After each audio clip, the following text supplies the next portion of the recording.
Príjemný dobrý deň a vítame vás na festivale Přes, práh.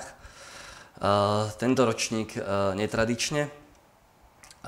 Vítam medzi nami teda Ninu Galanskú, riaditeľku Nadácie Milana Šimečku. Vítaj. Ďakujem. A takisto výkonného riaditeľa medzinárodnej organizácie ICORN-u Helge Lundeho, ktorý sa pripája teda z norského Stavangeru. Hello, Helge. Hello, thank you very much. Bytový festival Přes, práh, teda jeho 4. ročník, sa kvôli prebiehajúcej pandémii koná tentokrát online. My vás teda vítame takisto z improvizovaného bytu na Štefánikovej 16, kde sa v minulých ročníkoch takisto festival odohral.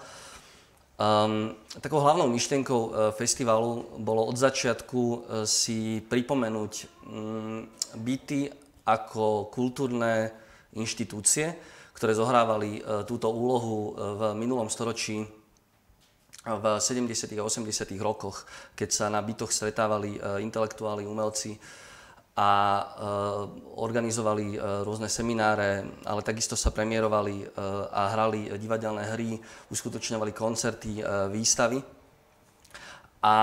Ale takisto fenomén nejakého bytového festivalu alebo bytu ako kultúrnej inštitúcie sa v posledných rokoch rozmohol takisto aj mimo tej možno pôvodnej funkcie a na bytoch sa pravidelne konajú koncerty, takisto výstavy a rôzne kultúrne podujatia.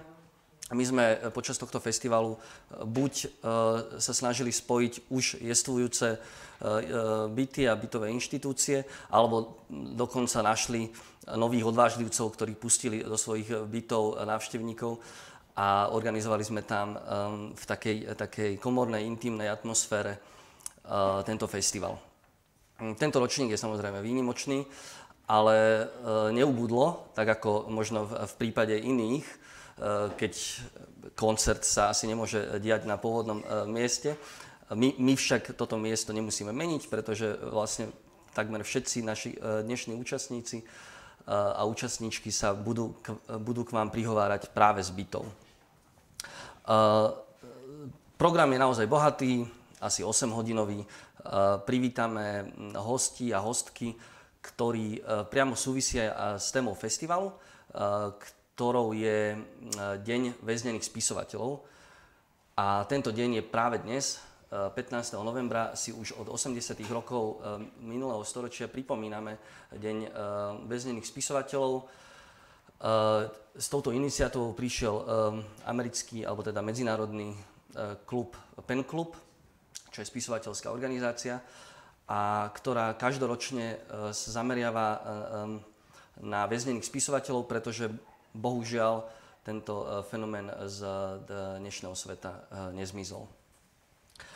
Súčasťou teda festivalu tohoročného bude rozhovor povedzme so spisovateľom Jánom Novákom, či si pripomenieme možno úlohu žien v Disente, formou knižky Jak ženy delali Disent. Takisto to bude divadelná hra Václava Havla, ktorý bol najväčší a najznámejší predstaviteľ práve alebo s touto témou sa priamo súvisí. Jeho hry boli takisto uvádzané na bytoch. A dnešok uzavrieme záznamom koncertu Bez ľadu a skladu a takisto s diskusiou s frontmanom Michalom Kaščákom. Súčasťou tohoročného festivalu je aj zahájenie spolupráce s medzinárodnou organizáciou ICORN, teda International Cities of Refugee Network, vďaka ktorej sa Bratislava zaradí na mapu poskytovateľov útočiska pre prenasledovaných autorov a autorky z celého sveta. Tento rok sa venujeme téme prenasledovaných umelcov pri príležitosti práve spomínaného Dňa väznených spisovateľov. Áno, jedným z takýchto spisovateľov je aj, ale bol Milan Šimečka. A pre nás je tento rok takým symbolickým rokom Milana Šimečku, keďže by oslávil jednak svoje 90-tiny a jednak by oslávil aj, teda uplynulo 30 rokov od jeho úmrtia. Milan bol disidentom, filozofom, spisovateľom, poradcom Václava Havla až do svojej tragickej smrti v septembri 1990. Keďže Milan bol v 80. rokoch väzneným spisovateľom za svoju tvorbu, za svoje eseje, ktoré vlastne vychádzali v samizdatoch a boli preložené do viacerých jazykov, tak sme si povedali, že súčasťou festivalu bude takisto jeden z programov, ako keby, že podsta Milanovi Šimečkovi, čo je diskusia so Šimečkom o Šimečkovi v večerných hodinách. Milan Šimečka vo svojej eseji v rámci Kruhovej obrany píše, že je mu ľúto, že sa Československo nezaradilo medzi krajiny, v ktorých by ľudia žiadali azyl, čo sa týka teda ešte jeho času, keď to písal v 80. rokoch. A preto sme radi, že v 30 rokov po jeho smrti sa situácia na Slovensku zmenila, ale stále však žijeme vo svete, ako už aj František spomenul, kde sú ľudia prenasledovaní z rôznych dôvodov aj pre svoju tvorbu. No a takýchto ľudí a mesta, ktoré sú ochotné im poskytnúť útočisko, tak združuje medzinárodná sieť ICORN, teda International Cities of Refuge Network, a ktorej súčasťou, respektíve výkonným riaditeľom je Helge Lunde. A sme radi, že na festivale Přes, práh môžeme odštartovať náš dvojročný projekt MK, teda podpora migrantov prostredníctvom kultúrnych aktivít, ktorého ústrednou aktivitou bude rezidencia prenasledovaného autora a autorky v Bratislave. Projekt je financovaný z grantov Európskeho hospodárskeho priestoru a štátneho rozpočtu Slovenskej republiky. No a o samotnom ICORN-e sa však viac porozprávame práve s jej riaditeľom Helgem Lundem. Hello Helge, it's a pleasure to have you here. Ja budem teda klásť otázky, bude to teda bilingválne. Ja položím otázku teda po slovensky, následne ju preložím do angličtiny a Nina bude práve viesť s Helgem rozhovor. So hello Helge, my first question will be who are the members of ICORN? What is the role of the city which is a member, and what are the benefits of being a part of ICORN? And what do you think, why the cities become a member? Takže kto sú vlastne členovia ICORNu, aká je úloha mesta, ktoré sa zapojí do členstvom do tejto organizácie, možno aké výhody plynú z toho, ak je mesto teda súčasťou tejto medzinárodnej siete a prečo si teda Helge myslí, že je dôležité stať sa členom.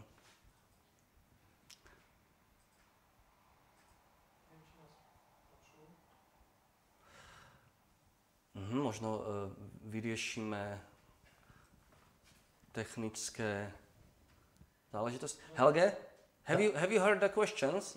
Not really. No, there was no sound, but now you're back again, so you have to repeat. All right. So I'll just repeat the question. I think we heard the question I asked. So who are the members of ICORN? What is the role of the city, which is a member? What are the benefits of being part of ICORN, and why the cities become members?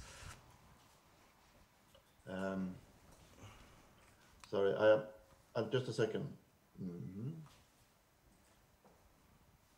Can you please repeat it once more, because there was a break. So please only one time more, please. Yeah. So who are the members of ICORN? The members of ICORN are cities in Europe and also all over the world. We are started with 15 cities back in 2006, but now the network has grown to more than 70 cities that are protecting and promoting persecuted writers.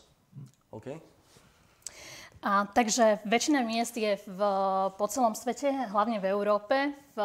Začali s 15 mestami, ale narastli vlastne až na 70 miest v súčasnosti. Helge, what is the role of the city which is a member? Aká je úloha mesta, ktoré je členom? The cities that are becoming members of ICORN, they commit themselves to protect and promote a persecuted writer, a writer that cannot speak and think and act freely in their home country. So the cities that are joining ICORN, they will have to, they will invite a persecuted writer, they will have to find a flat, a place where this writer can stay. They have to take care of the survival costs for the writer and the artist, and they have to include the writer and the artist in the local community in the cities.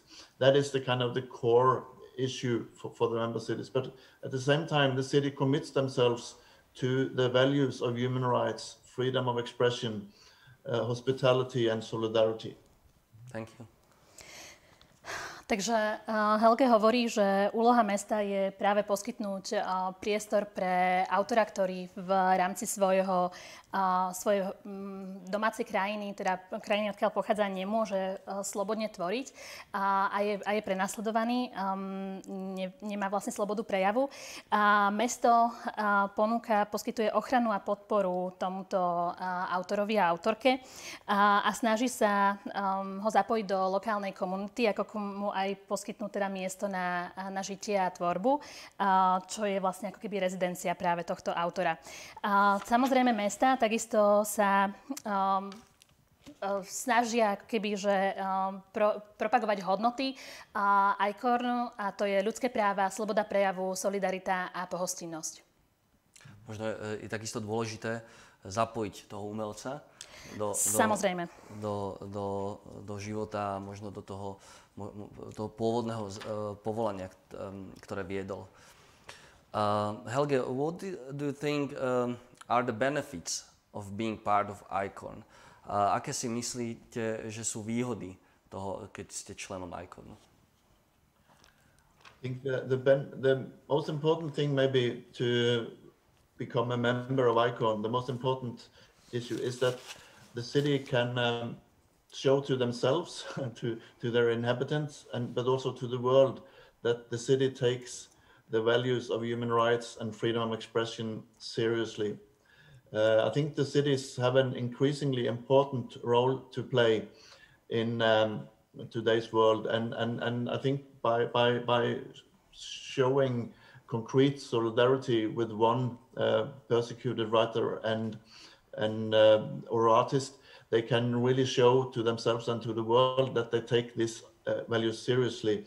If you allow me, I will just read what the mayor of Paris says. What she see the benefit for Paris to be a member of ICORN. Is that okay? Yeah, of course. Sure. I will just translate. Yeah. Helge, I will just translate. So, takže mesto sa vlastne môže takto prostredníctvom zapojenia sa do ICORN siete a hosťovaním autora ukázať aj voči svojim obyvateľom, aj voči svetu, že podporuje práve tieto hodnoty, ako sú ľudské práva a sloboda prejavu, a že tieto hodnoty berie vážne. A jedným z, ako vlastne je to pre mesta podporné a podstatné, hovorí výrok starostky, respektíve primátorky mesta Paríž, ktorý momentálne Helge predstaví. Shall I just read? Mayor Hidalgo of Paris says, throughout the 20th century, the city of Paris has been host to exiles from around the world, for intellectuals and artists. The values of human rights and freedom of expression is at the core of the international strategy of our city. Being a part of ICORN, hosting writers, journalists and artists at risk, is both a very concrete and an important symbolic fulfillment of our commitment. I think this is the last thing here is very important. It's both a very concrete and an important symbolic fulfillment of the commitment of the city. Yeah, thank you. Sorry, yeah. Yeah, we will translate it. Takže počas 20. storočia bolo mesto Paríž hostiteľom vyhnancov z celého sveta, intelektuálov, umelcov. Hodnoty ľudských práv a slobody prejavu sú ústredným prvkom medzinárodnej stratégie nášho mesta a byť súčasťou ICORN-u, hosťovať spisovateľov, novinárky, umelkyne v ohrození je veľmi konkrétne a dôležité symbolické plnenie nášho záväzku. Helge hovorí, že toto je veľmi podstatné. Je to veľmi konkrétne, dôležité symbolické plnenie nášho záväzku. Helge, could you tell us maybe who are the ICORN residents? How many are they and how can they apply? Čiže Helge, ak by ste nám vedeli povedať, že kto sú teda rezidenti ICORN-u, koľko možno ich je a ako môžu žiadať vlastne o rezidenciu. Yes, thank you. Any writer, be it fiction, non-fiction, or journalist, or artist, musician, visual artist, or any, can apply to ICORN when they are persecuted because of their work. This year, we expect 150 applications to come in from persecuted writers and artists. We cannot place all of them, but since ICORN started, we have placed approximately 250 persecuted writers and artists around. They have found refuge in the ICORN cities since we started. I just mentioned a few of them. The Belarusian Nobel Prize winner, Svetlana Alexievich, she was an ICORN writer in Gothenburg a long time ago, but that was also an important period for her. The Turkish writer Asli Erdogan was an ICORN guest writer in Krakow, very importantly, and then she traveled home, was imprisoned, but then she continued, and then she was hosted in Frankfurt. And Moroccan Zineb Al-Ratzoui was protected in Ljubljana as an ICORN writer just before she started to work with Charlie Hebdo. She survived, luckily, the attack in 2015. Thank you. Áno, takže čo sa týka autorov, tak každý autor, či už je to spisovateľ, napríklad píše beletriu, literatúry faktu, alebo je to novinár, novinárka, alebo umelec, umelkyňa, sa môže prihlásiť, ak sú kvôli svojej tvorbe prenasledovaní vo svojej krajine. Tento rok očakáva ICORN 150 žiadostí od jednotlivých ľudí. Samozrejme nevedia umiestniť každého. A od svojho vzniku ICORN už umiestnil 250 ľudí do rôznych miest po celom svete.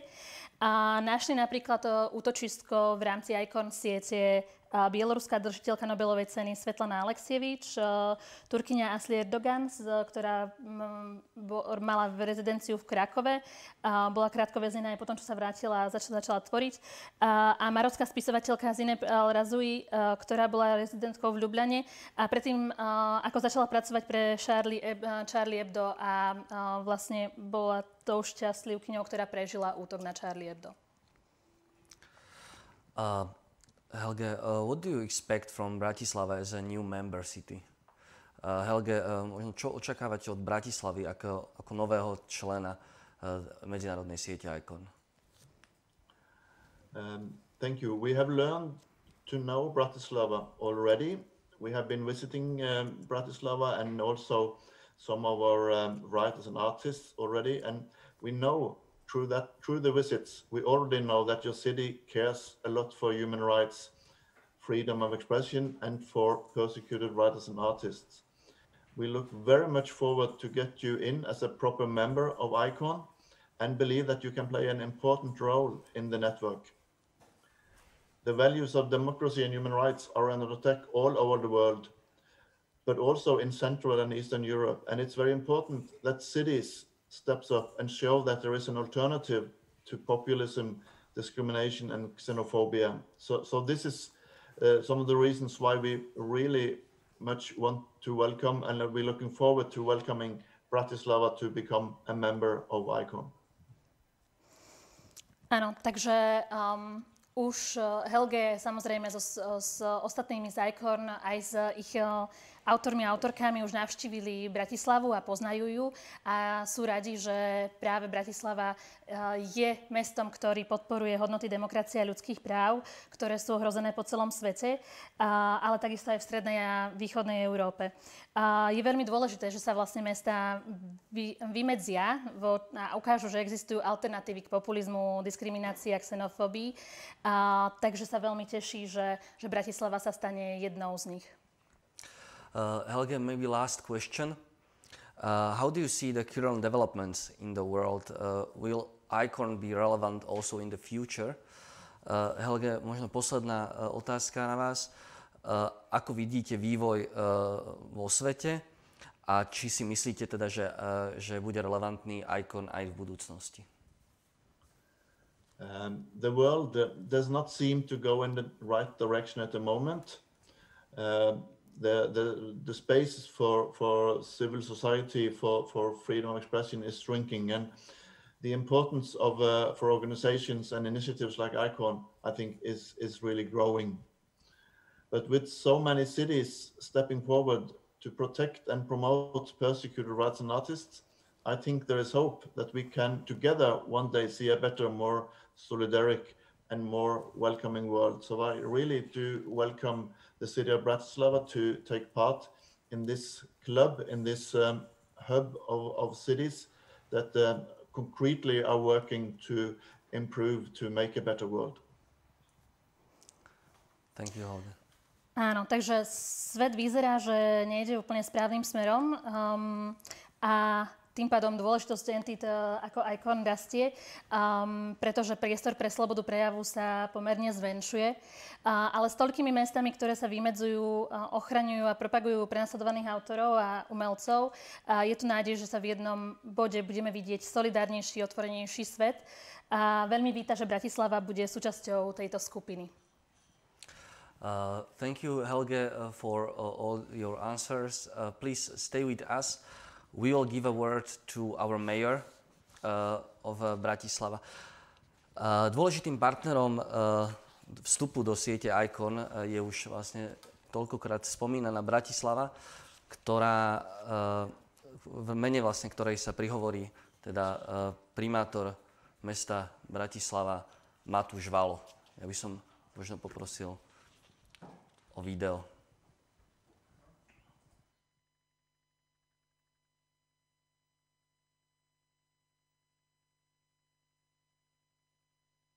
O pár dní si budeme pripomínať ďalšie výročie nežnej revolúcie. Medzi najhlasnejších kritikov bývalého režimu patrili umelci či filozofi a práve dnes si pripomíname Deň väznených spisovateľov. Pretože na svete je ešte stále mnoho krajín, v ktorých sa kritické názory netolerujú a umelci či novinári sú v nich umlčiavaní, prenasledovaní či dokonca zatýkaní. Ja osobne mám k nim úctu, mám úctu k našej vlastnej histórii a preto si myslím, že ich osud by nám nemal byť ľahostajný. Som rád, že môžem práve dnes oznámiť, že už onedlho Bratislava vstúpi do medzinárodnej siete ICORN, ktorá združuje mesta po celom svete ochotné načas prichyliť prenasledovaných spisovateľov a umelcov.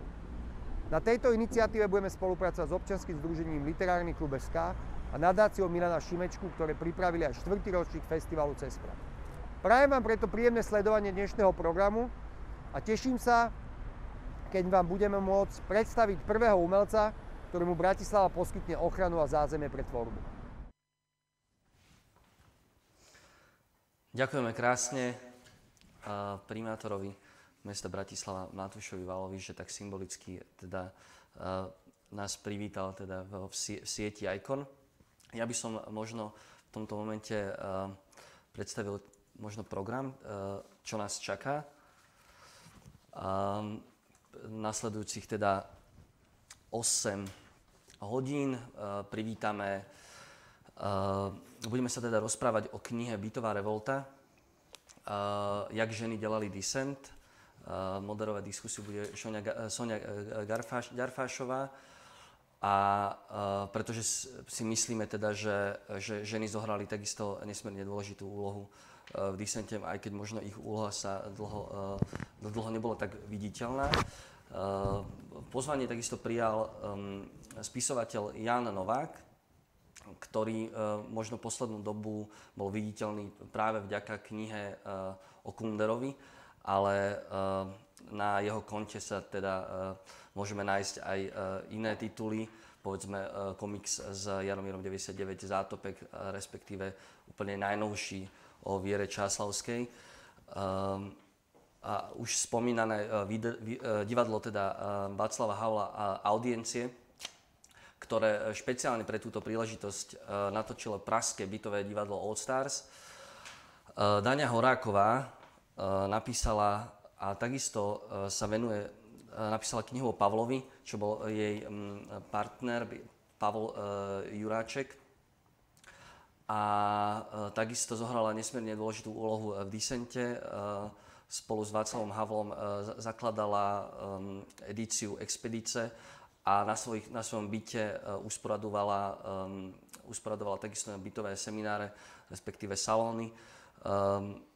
Spomínaný program o Šimečkovi so Šimečkom a mladším a takisto záznam koncertu Bez ľadu a skladu,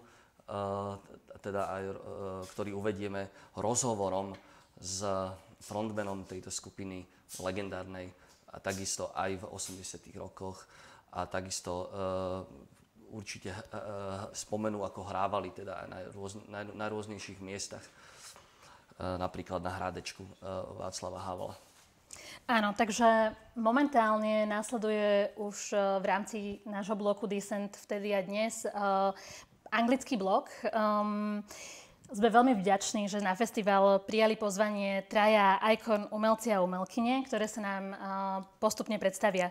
Takže najskôr si vypočujeme básne Fatemeh Ekhtesari, ktoré bude vo farsi. A potom sa bude naživo rozprávať redaktor denníka N. Mirek Toda so Zamirou Abbasovou, ktorá je azerbajdžanskou novinárkou. Fatemeh Ekhtesari je iránska poetka, ktorý bude v angličtine. A napokon sa nám prostredníctvom svojich karikatúr predstaví Mana Neyestani, ktorý je iránskym karikaturistom. Takisto sa nám prihovorí krátko v angličtine. Ak by ste mali záujem, veríme, že teda v angličtine to väčšina našich divákov a diváčok zvládne. Samozrejme, budete si vedieť pozrieť tento záznam neskôr aj so slovenskými titulkami. Helge, thank you very much for this interesting introduction, actually. We are looking forward to our cooperation. It was very interesting to hear the important messages of ICORN network, and we are looking forward that we are going to be part of ICORN together with the city of Bratislava. Thank you very much. Thank you. Thank you, Helge, to being with us.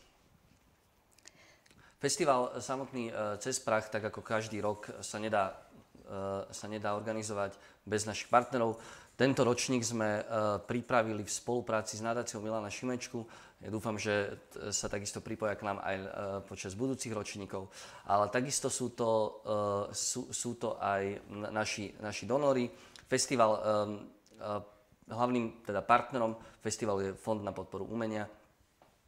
A samozrejme už spomínaný projekt EMCA, podpora migrantov prostredníctvom kultúrnych aktivít financovaného z grantov EHP 2014 a 2021 a zo štátneho rozpočtu Slovenskej republiky. Partnery podujatia sú takisto Czechlit, České literárne centrum a České centrum v Bratislave. Takže ja v tomto momente vám želám len príjemné sledovanie a dúfam, že budete s nami čo najdlhšie. Prajeme krásne nedeľné pozeranie.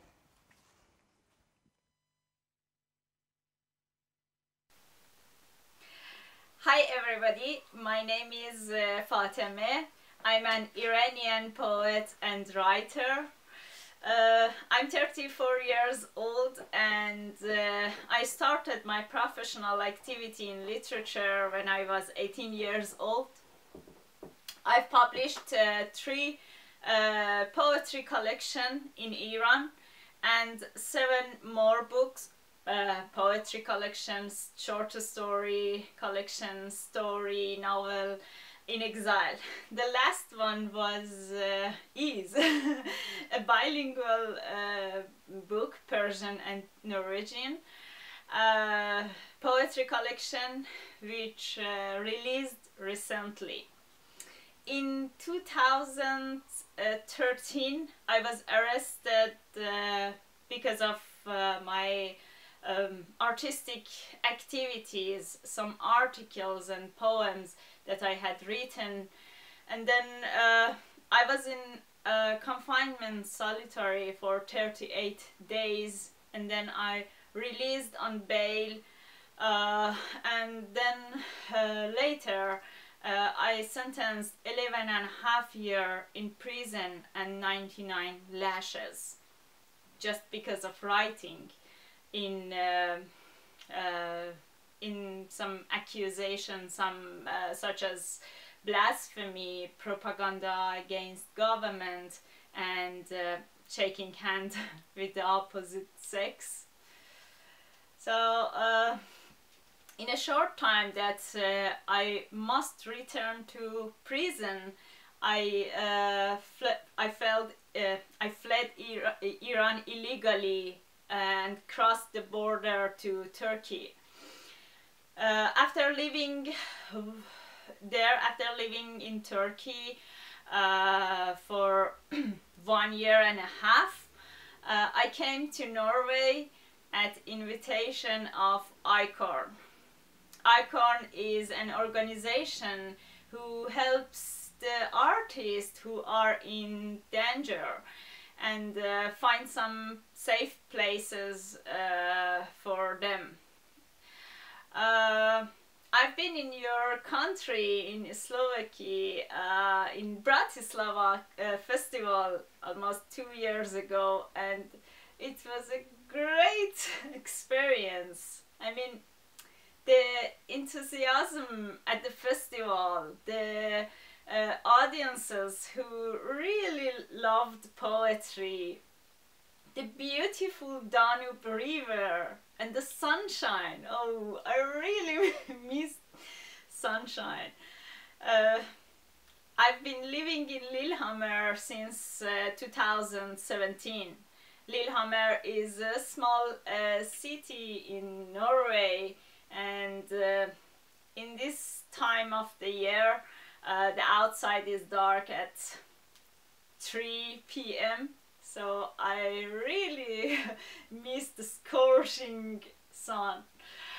I wanna read some poems for you, and if you ask me what's your poems about, I really don't have any exact answer for you, because I write in different subjects, and the subjects, the topics doesn't they are not mentioned in the poems directly, so but I hope you enjoy.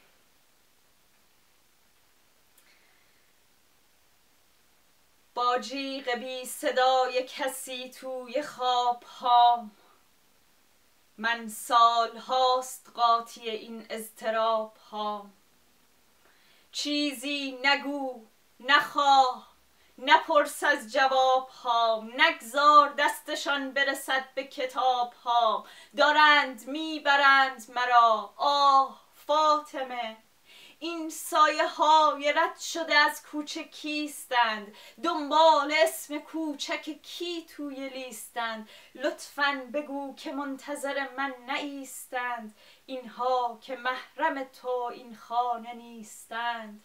دارند میبرند مرا، آه فاطمه، از لابلای چادر مادر، کت پدر، از عکس های بچگیم، چشم های تر، از خاطرات در بغلت، گیر قوطه ور هی می کشند پیرهنم را به سمت در. دارند میبرند مرا، آه فاطمه، نگذار حس کنند تو ترس توت را، نگذار بشنوند صدا یا که بوت را.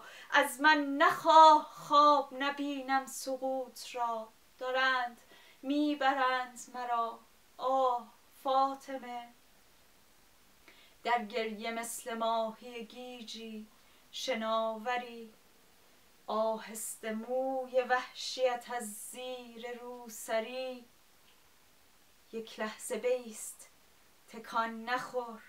میخواهم در ذهنم حفظت کنم. میدانم میایی و یک روز از این شکنجه مرا در میآوری. دارند میبرند مرا، آه فاطمه، از روزهای دلهره در انتظارمی.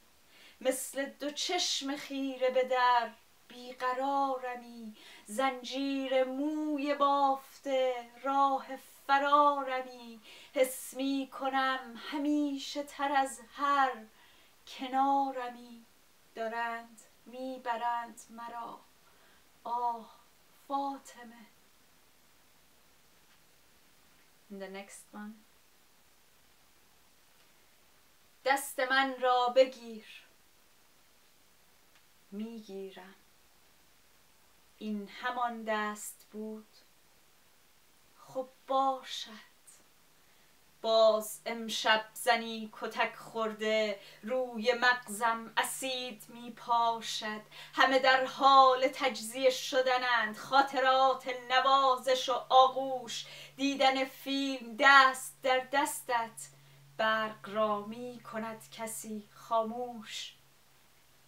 بعد تاریک می شود صحنه. بعد تنها صدای جیغ زن است. گریه کن، گریه کن، بلند بلند. سینما نیست، زندگی من است. جای سیلیست یا که بوسه تو. گونه هایم هنوز می سوزد. لب این شعر را پر از تردید. یک نفر در سکوت می بوسد. چشمهایم هنوز خیره به سقف. بالشم مثل ساحل خزر است. توی خوابم زنیست که امشب چمدان بسته راهی سفر است. موج بر روی موج می لغزد. باز هم موقع هماغوشی است. دست من را بگیر. میگیرم. روبرو دره فراموشی است.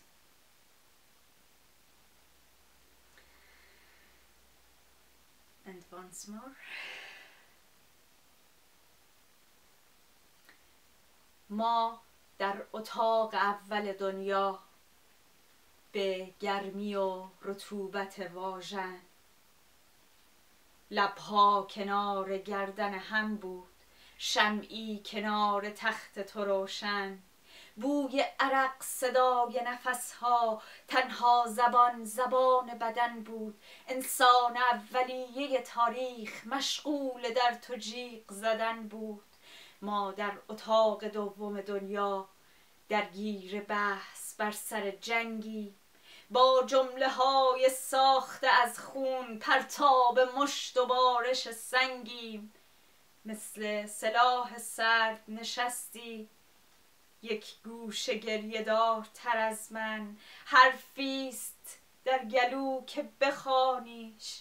بغضیست در فشار تر از من. توی اتاق سوم دنیا یک زن کنار یک چمدان است. ما نیستیم هرچه بیفتد. یک اتفاق بی هیجان است. من پره هواکش زندان در حال چرخشم به هوایت. تو یک بلیت یک طرفه به شاید کنار پنجره جایت. ما یک توهم است که مانده. یک گوشه در اتاقک آخر. سیگار نصفه ایست پس از سکس. دو حرف غیر قابل باور. میم و الف ادامه دنیا. تنها 4 اتاقک خالی. میم و الف 2 خاطره محو. دنیا 4 اتاقک خالی.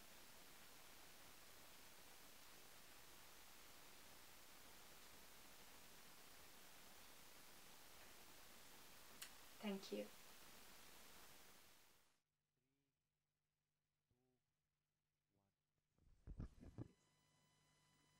Hi, everybody. Hi, Zamira.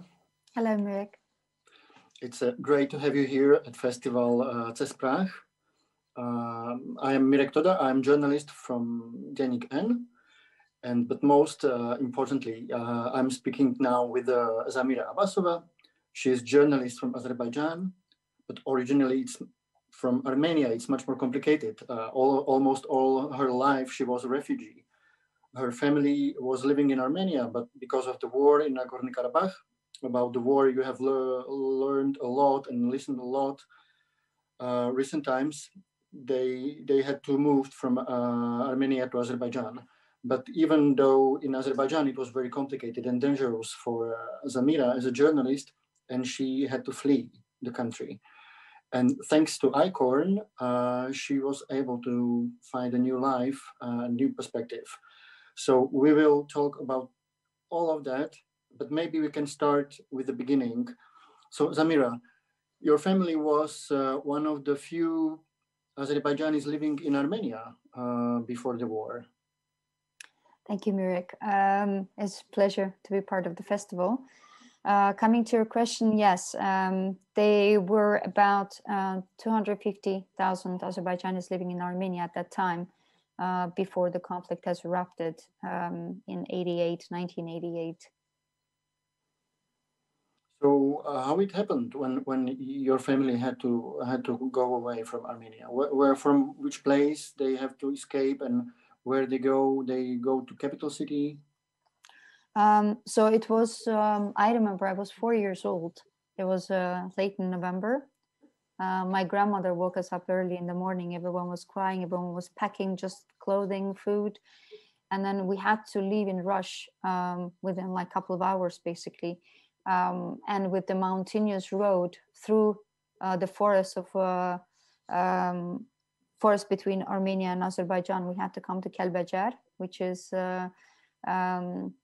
part of the surrounding 7 cities in Nagorno-Karabakh.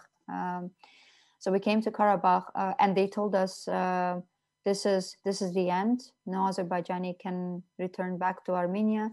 Our life is in danger. We will be killed if we do not leave within a couple of hours. So yeah, basically we did not even have a choice. We just had to pack and then leave within a couple of hours. We came to Kelbejar. We settled in Kelbejar. One of our family friends has hosted us for a couple of weeks. And then we heard that Armenians are coming to Kelbejar as well. So we had to leave from Kelbejar to another city called Ardash inside Azerbaijan, in West Azerbaijan. And we just settled with a complete stranger who opened her doors to my family. And we lived with them for about 5 or 6 months until we were able to move to the city called Mingechevir. So it was until March or April of 1989, we were still on the road, basically not knowing if this is the end, if this is not the end, shall we be able to go back home or not? Or no one was giving information. Everyone was just saying, yeah, it's danger, your life is in danger, you have to run. And back then we left my grandmother behind because we didn't know. There were so many clashes back in the time. It happened in around 1920s, and also it happened again in 48. It happened in 1953. So there were so many times of pushing Azerbaijanis from Armenia and Armenians from Azerbaijan back and forth, that people thought this is one of those times, when they kick us out, after a couple of years we come back. So this is what everyone has thought. No one could ever imagine that this is going to lead to a war, large-scale war that's going to cost life of 20,000 men from both sides, and that's going to last, forever, never-ending hatred.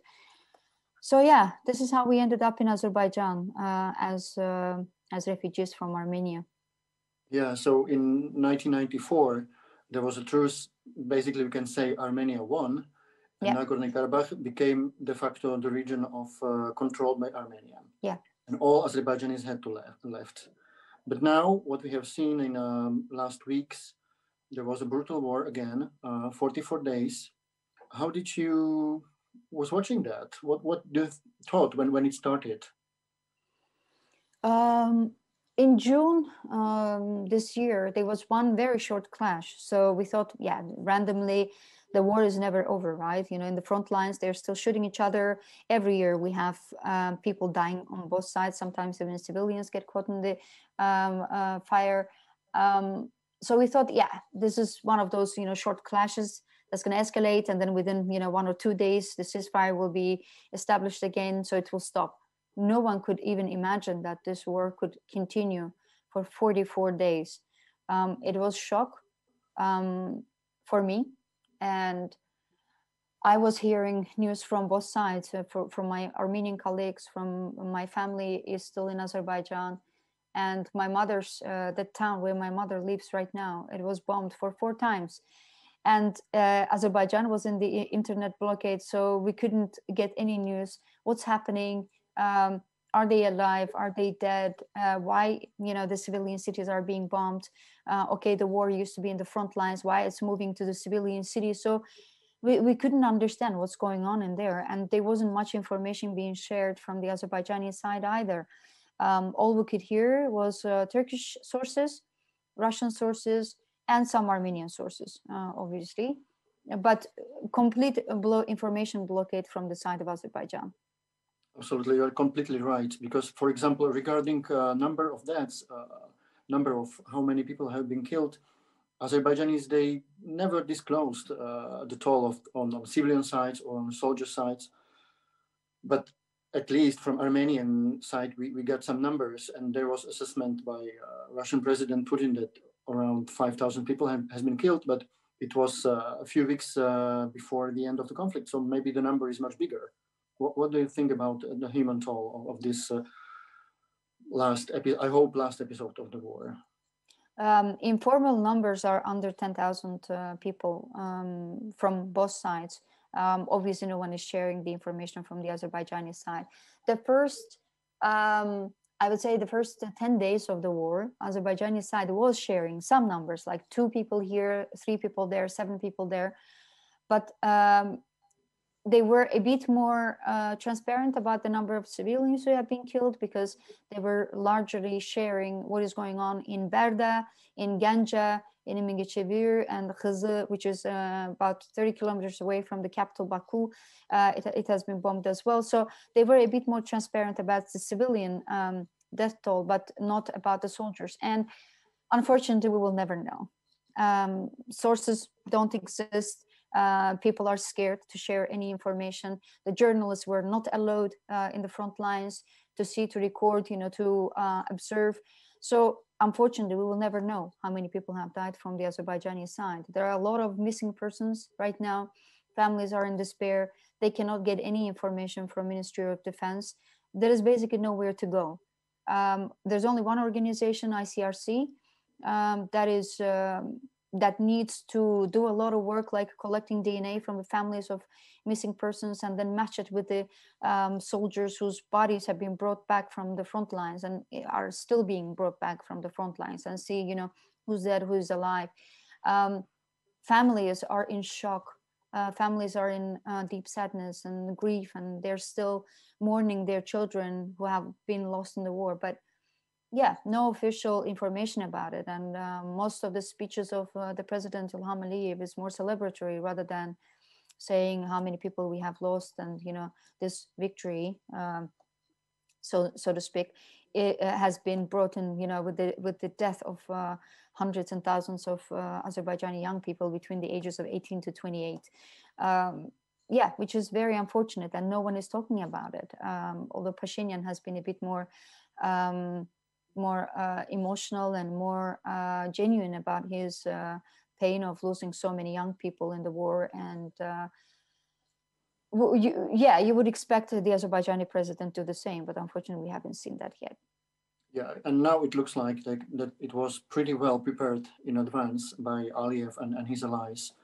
Maybe we can say that without the help of Turkey, the military, diplomatic and political, and also with the help of Moscow, which basically gave them green light for the offensive.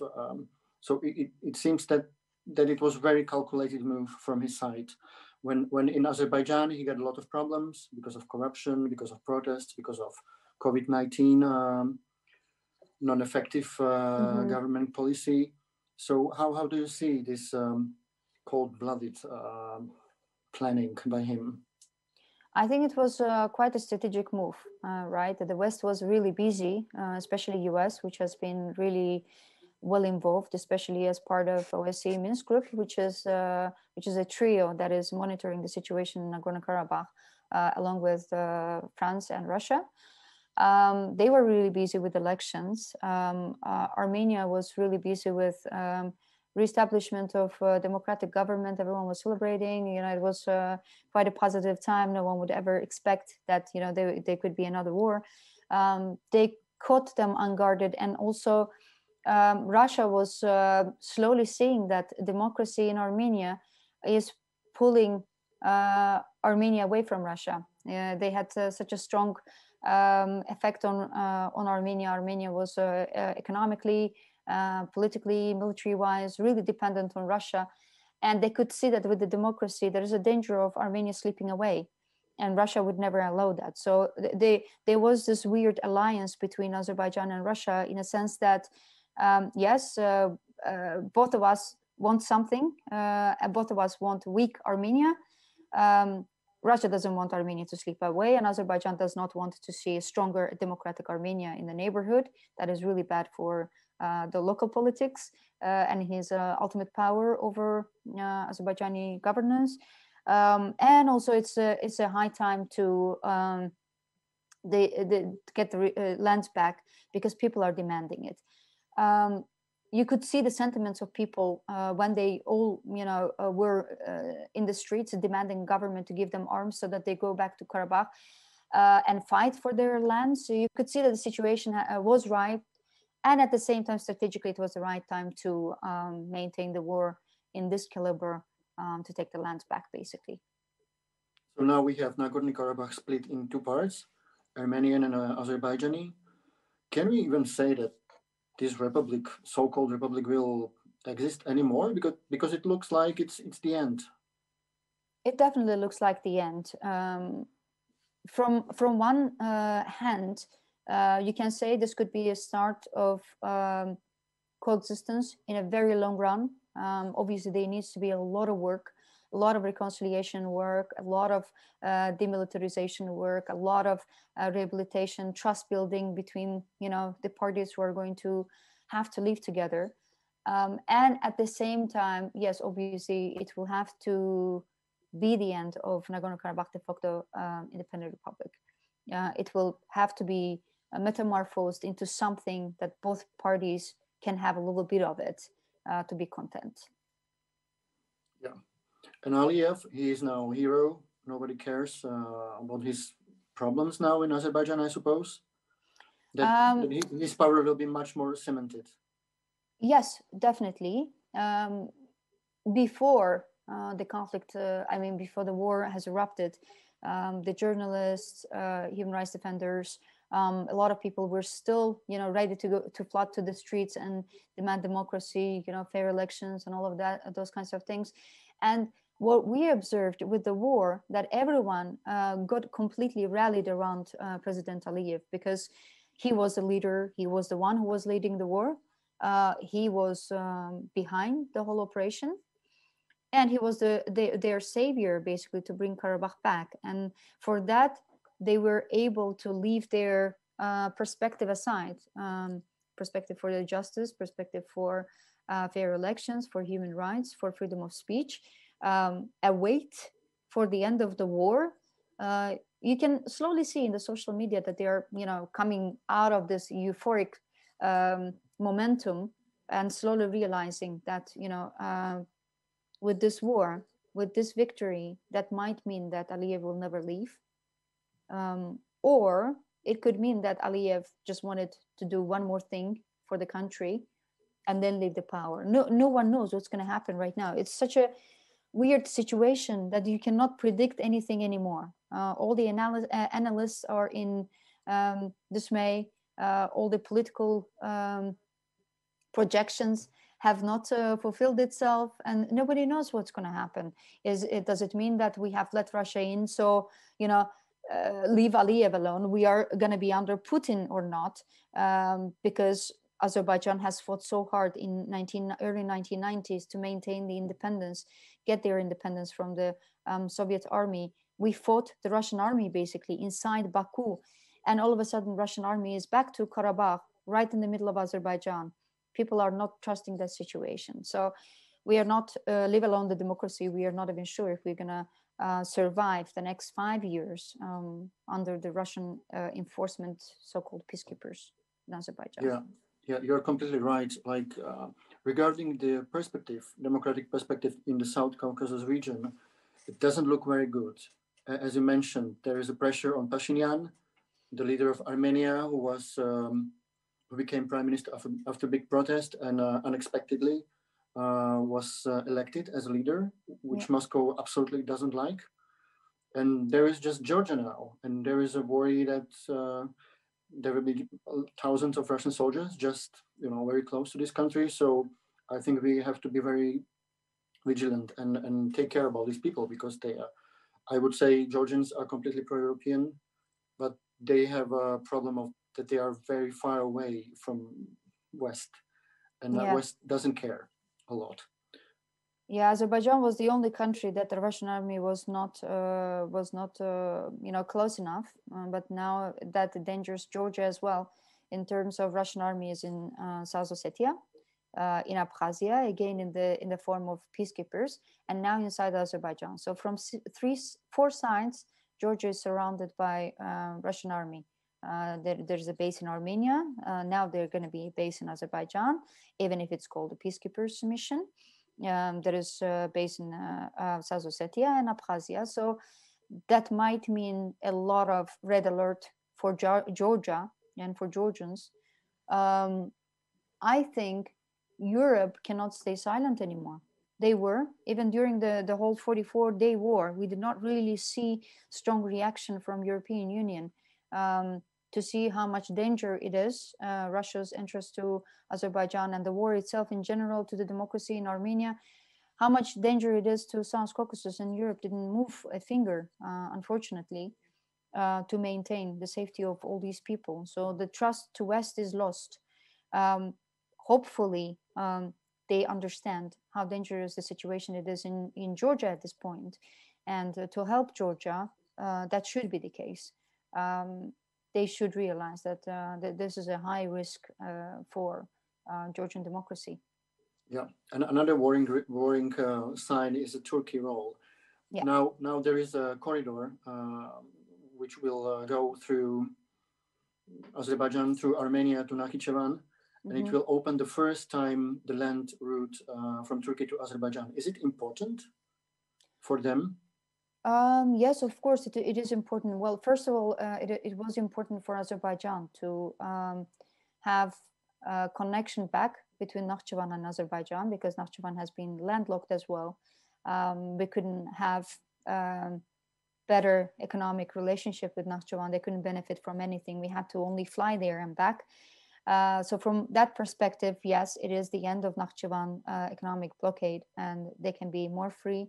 Culture-wise, they can reintegrate back to Azerbaijani mainland, and also have direct contact with the Turkey, whilst we had to use Georgia as a connection between Azerbaijan and Turkey. The BTC pipeline, Baku-Tbilisi-Ceyhan pipeline, is one example of that. We couldn't have direct pipeline to Turkey, so it had to go through Georgia.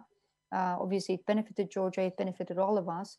But now it means that we'll have even more stronger relationship with Turkey, stronger economic relationship with Turkey.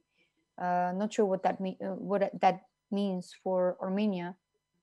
Obviously, the feelings of genocide are still fresh, and the fact that Turkey is still rejecting the repercussions for the Armenian genocide, it means a lot of insecurity for Armenians. And we saw it during the 44 they were saying this war endangers the Armenian nationhood. So Armenian nationhood, not only in Karabakh, but with the participation of Turkey, they saw the whole danger for the Armenian identity being swiped away with the engagement of Turkey, basically. Yeah, like when we are watching this conflict with eyes, Armenian eyes, they are now completely losers. It's so sad because not because of the status of Karabakh. It was always disputed, but as you said, because of the threat, and now they are completely under protection of Russia. So imagine people who wants to be just independent, who just wants to live in the country which is not affected by other country, but they can choose their own path without any foreign pressure. But now I think it's over. They're completely under pressure of Russia now. That might, well, in the last couple of years, we have seen some normalization between Armenian and Turkish relationship.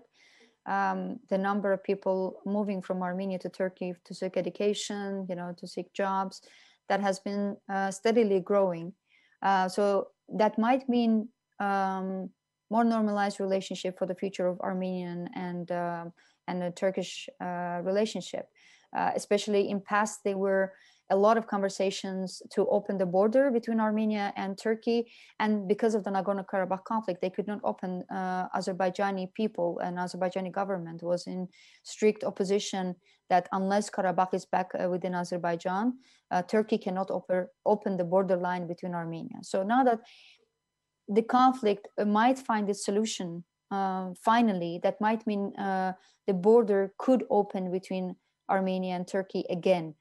But the Turkey's participation in the Nagorno-Karabakh war, supporting Azerbaijan with arms and military strategy and etc., that one more time proved to Armenia that they cannot trust Turkey yet.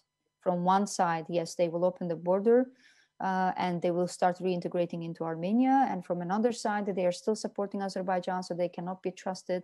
And plus, the genocide sentiments and the traumas of Armenians all over the world. So it is really complicated at the moment with the Turkish involvement, with the Russia's involvement, and no one is sure, no one is secure within their own houses.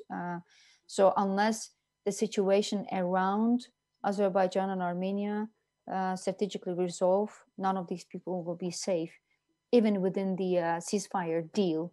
That is not even static deal. It constantly changes, and it will probably change in the next 5 years while Russian peacekeepers are still in Nagorno-Karabakh. So it does not leave people with the sense of security in none of these countries, unfortunately. Yeah, let's go back to you and talk a little bit about your efforts there. Because when we are talking about the war, it's pretty important to say that what you've been trying there, that you established a peace-building radio there. It's amazing that you connect with Armenians, with Georgians, like how it was, how it happened, and how you were able to make it. I wasn't always a journalist. By background, I'm a post-war rehabilitation specialist. I was a mediator between the conflict parties, between Georgians and Abkhazians, Georgians and Ossetians, Russian Armenian, Turkish Armenian, Russian Ukrainian. And obviously, I was involved in mediating between different layers of society, between Armenians and Azerbaijanis, with organizations called Tekali Association and also Imagine Center for Conflict Transformation, being my last job in Georgia. So I was mediating between different kinds of groups of Armenians, casually, formally, informally, depending on what the job required. And there was this time when I realized we, the peace builders, do not have any voice in the media. So we cannot speak what's going on. We cannot speak that peace is possible. We cannot say that, hey, there are friendships between Armenians and Azerbaijanis, and they are positive examples to lead a positive change between our relationships. Or if the peace builders were under persecution from either from Armenia or from Azerbaijan, we couldn't speak about it because no media would publish it. It was a blockade for us. We did not have any access to the media. And we had to do something about it. And when I started my job with the Imagine Center for Conflict Transformation, we had an amazing project called Microwave FM. It was supported by Swedish government and Source Fabric. It's a beautiful organization based in Prague. They created a radio project for activists from Armenia, Azerbaijan, Georgia. Abkhazia was also involved through online radio to reach their voices to the rest of the population, do their activism, be it gender, be it peace, be it human rights, be it regularly anything about education, about healthcare, about environmental activism. So we were teaching youth from all of these countries to start their own radio stations. It was a great project. It was amazing. We brought so many youth together. We taught them, what the perks of radio work, and it was lovely to hear their voices over the airtime. But then we realized, hey, we have access to media now. We can, openly speak, but we are not doing it in the form of a dialogue. Why don't we create a radio station and have live talk shows between Armenians, Azerbaijanis, and Georgians, and we speak about every aspect of life in South Caucasus, without not only the conflict, but about love, about cities, about architecture, about anything that people are really interested to hear about each other. There is this invisible wall between countries. We don't hear about them. We don't want to hear about them. We have our perception of Armenian person. We have our perception of Azerbaijani person. Almost both of them imagine each other like monsters. Why don't we start talking to each other? Lead by example. So every Tuesday and Thursday, we had live shows with one DJ from Armenia, one DJ from Azerbaijan, and one DJ from Georgia. And it was amazing work for about 2 years that we're talking about every aspect of life. We had great guests who were sharing their opinion, and we were airing music from Armenia, music from Azerbaijan, music from Georgia. That was a lovely exchange until it could not happen anymore. Yeah, so let's talk about it, because you got problems with your own government, because normally you should be rewarded. Like it's great that you tries to make two enemies together and to try live normally. But instead of reward, you had to escape. So yes. Tell us how it happened. How the problem started. For me, the history started a long time ago.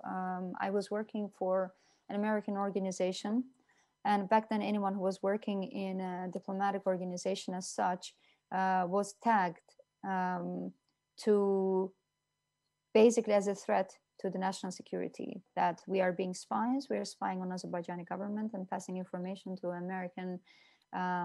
American security agencies.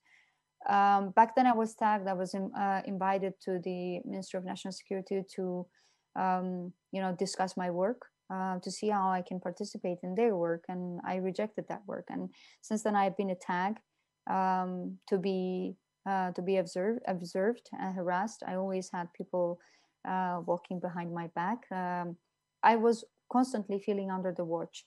And my peace work, after I came back from US, I started actively participating in the peace initiatives, and also initiating dialogues between Armenians and Azerbaijanis, and that did not help either. That was another layer of security threat for the Azerbaijani government. Whoever works with the Armenians are under close watch, and I didn't want to be under close watch, and I rejected being interviewed, interrogated by the national security agencies, and that did not give any positive results. I was being harassed. I was being followed everywhere I was going. My phone was tapped. My house was tapped. I was under a lot of pressure, not only from the state agencies, but the activist community, as well as my family was feeling pressured by the national security in their region where they were living. So there were a lot of these things that were coming on top of each other, and I couldn't work anymore. I couldn't function anymore, and I couldn't live there anymore under all of these. And I was on my last meeting with the National Security Agency, they said, I'm being accused of spying to two different governments, American government and Armenian government, obviously, because I was working with so many Armenians within my peace work, that they thought, you know, I'm. And these neurotic, I would say, anxieties of Azerbaijani government, they were always there, but they became even worse starting from 2012. They actively started shutting down the civil society, all the NGOs, international organizations. They were shut down. The members of the organization were prosecuted. Their bank accounts were arrested. Active layer of society, you know, journalists, human rights advocates, lawyers, they all left the country.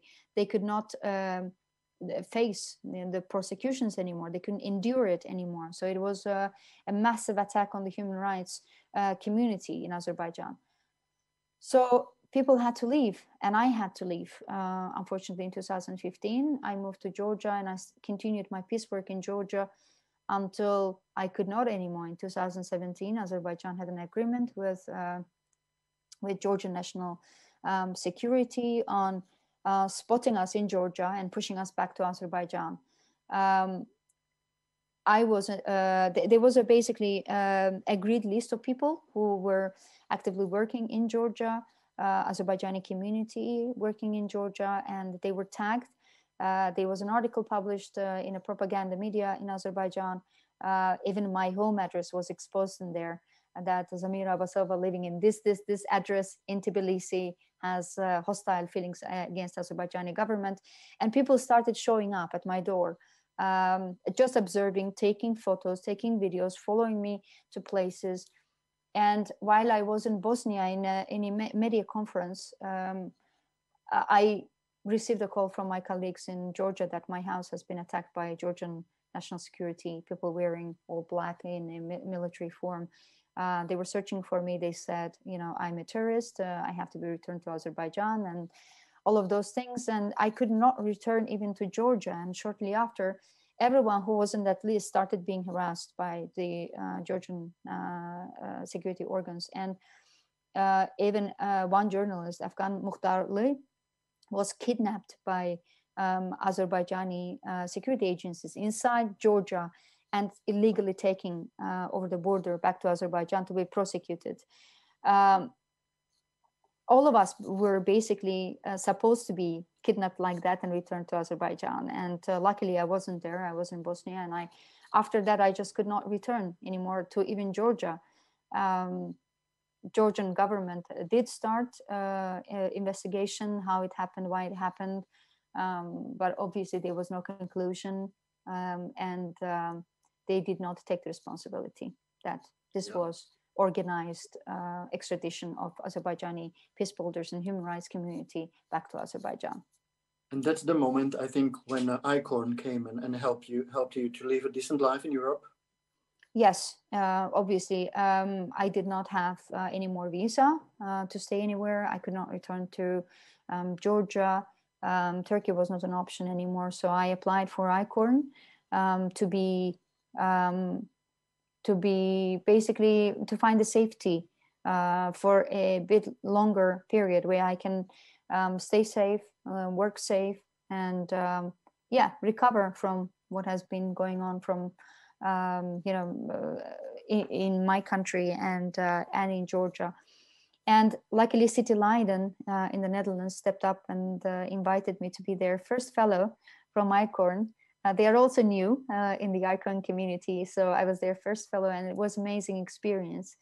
I'm still in Leiden, and I'm still working very closely with the Leiden municipality on creating resources for the exiled journalists in the Netherlands. And yeah, if not ICORN, I don't know what I would do. It is a beautiful organization to have our backs, basically, if we are in trouble like that. It is amazing to know that there are cities in the world who are signing up to an ICORN network to host people like me, writers, journalists, actors, poets, bloggers who cannot speak up and who cannot do their jobs in their own countries, to be safe for a little longer and do their jobs and recover from all the pain that has been caused to them. And Yeah, Bratislava is joining this community. It is amazing to know that more cities are joining the network. And it is lovely to know that, more people, thousands of people, across the world who are in need of safe space. You and many other cities are right there to help us. Yeah, I'm very happy that Bratislava is joining the club, and I can't wait who will be the guy who will come here. Yeah. So Bratislava, I hope it will be great experience for our city, and also for somebody who will come and will help the guy. Maybe you can tell us more about ICORN. ICORN, maybe others who received help, and you are somehow also involved in the organization, right?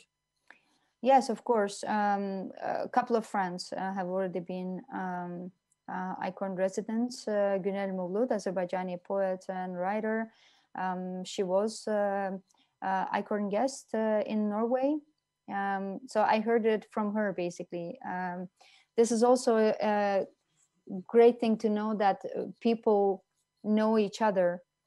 Even if you don't know the ICORN network as an organization who can help you, there is someone to always guide you towards ICORN, that, hey, there is an amazing organization as such and can help you to find space for the meantime while you're still, figuring out your life. And Günel was part of the network, still an active part of the network. And it's lovely to know that, both of us are here now to help other people to find, safe harbor within the ICORN network. Yeah, so we have space for 2 questions. So I would like to ask you that what is now the mood among other journalists in Azerbaijan? How are there still some independent journalists? There are very few. They do still work with some international media, like Radio Free Europe has some journalists working in the country. Some other international media, 1 or 2 people. The rest of them are basically starving. There are no jobs. Locally, they cannot be hired because they are tagged as opposition media, opposition journalists, and no local media gives them jobs. And they cannot even work in there because the political views are not matching up. Lately, during the war, they were in information blockade. They couldn't report, they couldn't work, they couldn't do their jobs. They couldn't get license to go to the front lines. And there are so many journalists who are still waiting, a chance to go and objectively record what is going on in Nagorno-Karabakh. A lot of people jobless, basically, no opportunities. They cannot register their own organizations inside Azerbaijan. The civil law that allows you to register as an NGO or as a media organization is not allowed since 2012. So many of these people are just in the air waiting for one day there will be an opportunity for them to thrive, to write, to publish. We are constantly asking for media to hire correspondents from Azerbaijan to give them a chance to speak up, to thrive, to share what's going on inside the country. And it's really hard without these foreign opportunities inside the country, as they can't do their jobs.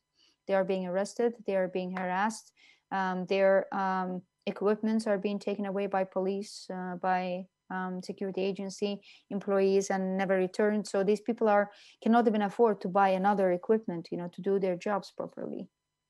Yeah. This is how hard the situation is. Yeah, so it's very difficult and challenging. And my last question is maybe important for us in the West, that how we should deal with the government in Baku. They were for many years very successful in this oil diplomacy. It's a rich country because it has oil, it has gas, and it uses it in a business in politics.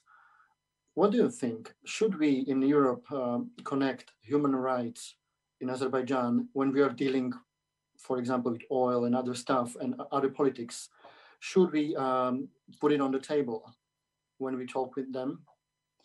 Ideally, yes. In past, when we had situations like when human rights advocates or lawyers or journalists were being arrested, We were doing heavy advocacy with the EU government, and at some point they just stopped as well. There couldn't be any push point because we already have oil and gas agreements. Azerbaijan is providing Europe, some parts of Europe with gas and oil, and that just pushes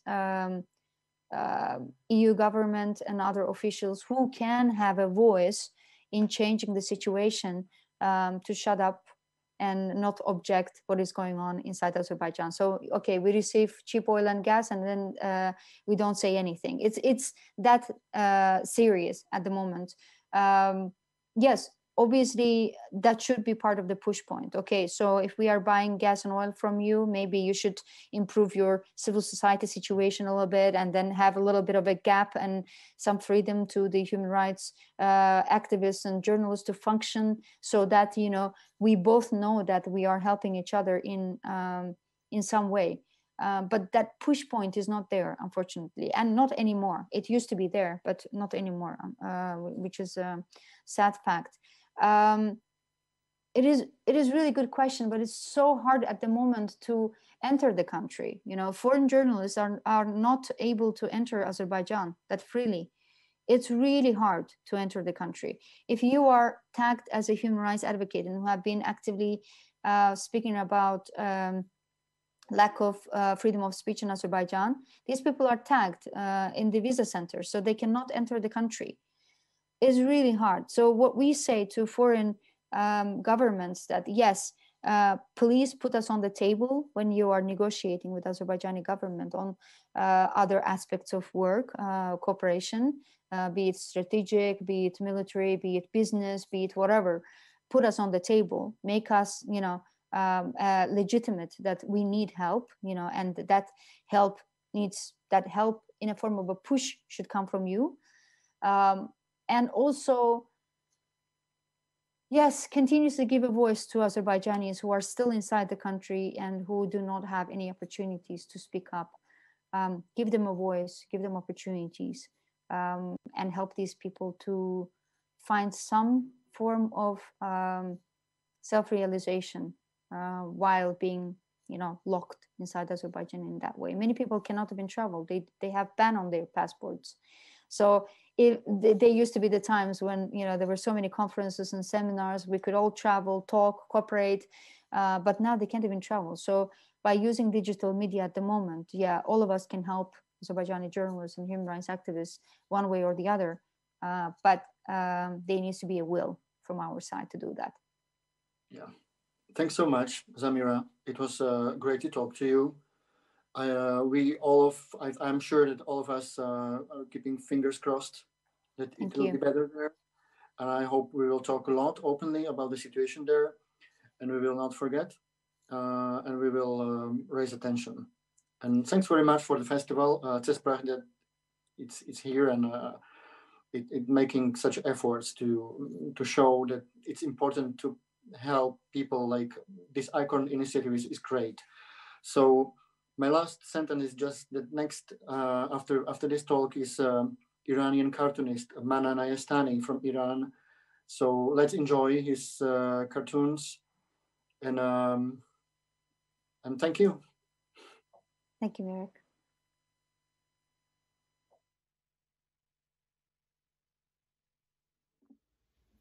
Hello, everybody. I'm very happy to be with you. Thanks for having me here. It's very nice to meet you, although it's virtual way, in a virtual way, not in face-to-face. Hope to see a time that we could see each other, really meet each other in a real place, not virtually. My name is Mana Neyestani. I'm a cartoonist, editorial cartoonist mostly, and caricaturist, and also graphic novelist. I'm living in Paris, in France, since 2012. I was born in Tehran. I'm Iranian. I'm from capital of Iran, Tehran. And then I was born in 1973, so I'm almost 47, 48 years. And I started to draw cartoons since I was 16. I started to publish my cartoons. I started to draw before that. When I was a child, I started to draw, but when I was 16, my first illustration had been published in a magazine. And I became a cartoonist and kind of illustrator, drawer. And I continued. I accepted as a student of architecture, designing and engineering in something around, I think it was 1998, 1999 probably.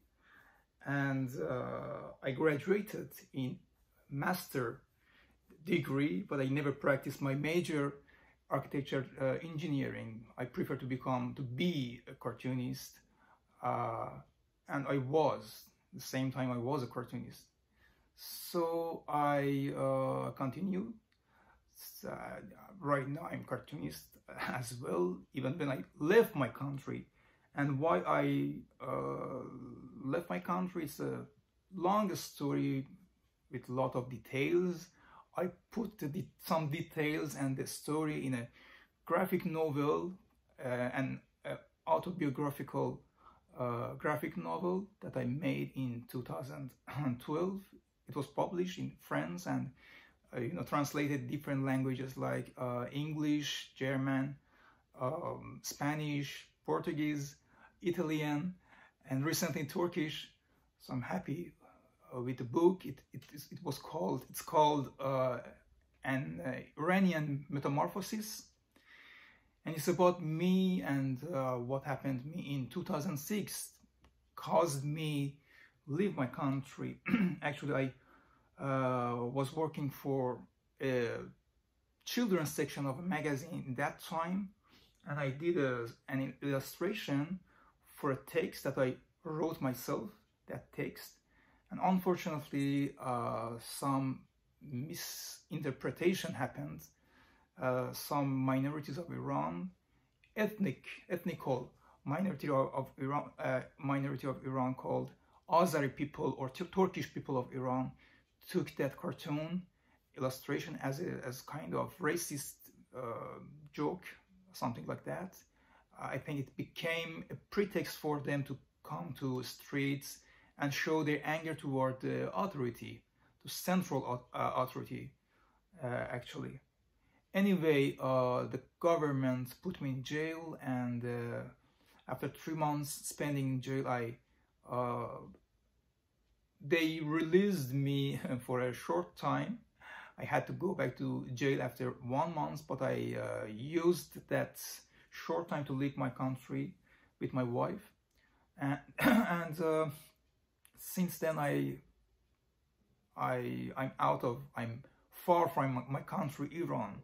I spent something about 4 years, yes, 4 years in Malaysia, Kuala Lumpur. Then I asked for help from some organizations, human rights organizations, and one of them was ICORN, which helped me in 2011, around 2011, and they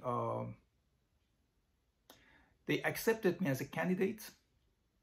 And after a while, Paris showed interest to have me as its first guest of ICORN. So I invited by Paris City Hall and spent 1 year, and then I extended to another year. So I spent 2 years with ICORN, and still I'm friends with the people in ICORN. I have in contact sometimes, although I'm not a socializing person. Anyway, yes, that was my story, and it's very detailed story. If you really want to know, if you would like to know about the details of a story, I recommend you to read the graphic novel. It helped you. And as I said before, right now I'm in Paris in the quarantine era. So actually I'm in the house and I spend my time in internet land, my real